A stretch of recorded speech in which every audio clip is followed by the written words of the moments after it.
Faced with the threat of persistent hurricanes and destructive storm surges, North Carolina homeowners are fortifying their shorelines with human-made seawalls and bulkheads.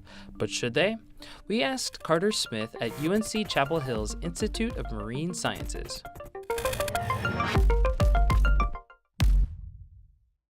A natural shoreline, or a living shoreline, is some kind of shoreline that incorporates natural habitat elements. So for instance, it could range from just a normal natural salt marsh or a restored salt marsh or oyster reef, all the way up to an offshore breakwater or something that helps to protect those natural elements. And then ranging on the more highly engineered side, we have things that are called hardened shorelines. And hardened shorelines could be a seawall that you see along a beach or an estuarine shoreline, or a bulkhead, which are sort of scaled down smaller versions of seawalls. So we were really interested in understanding the decisions that homeowners in North Carolina make when they're deciding how to protect their shorelines from hurricanes. We interviewed about 800 homeowners in North Carolina, and when we asked homeowners to rate different types of structures based on their effectiveness, their cost, and their durability, they assumed that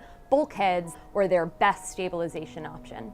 And so then when we went out into the field and we looked at how bulkheads actually performed during hurricanes, we found that about 95% of the visual damage that we saw from the storm could be attributed to bulkhead shorelines. Typically, the way that these shoreline structures are built is that they're meant to withstand wave force coming from the side of the water. If that water overtops the structure and gets behind it, it pushes back on the structure and it pushes that structure towards the water. And that can ultimately lead to them collapsing or breaching or lead to landward erosion right behind the structures. Before and after Hurricane Matthew, we had a study in North Carolina that actually went out to sites all across the coast, and we found actually that living shorelines did just as well at maintaining elevation from before to after the storm as bulkheads. But the cool thing about living shorelines was that they required absolutely no repair after the storm, whereas 3 out of the 4 bulkheads that we surveyed in our study required some kind of repair. So natural shorelines can be very resistant to hurricanes for a couple of different reasons. So when you think about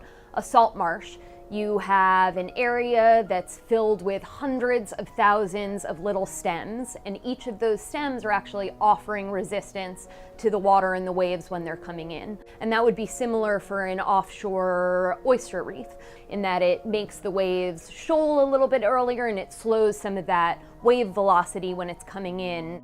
We know from going out and surveying after Hurricane Florence that there's been a ton of shoreline damage, at least in this area of North Carolina, and a lot of it again can be attributed to hardened shorelines. And so this suggests that bulkheads are being damaged quite a lot, so they're not very durable. They're requiring a lot of maintenance. They might not be as effective as homeowners think that they are, and if you have to go back and rebuild your bulkhead after every single storm, that's going to be really expensive in the long term.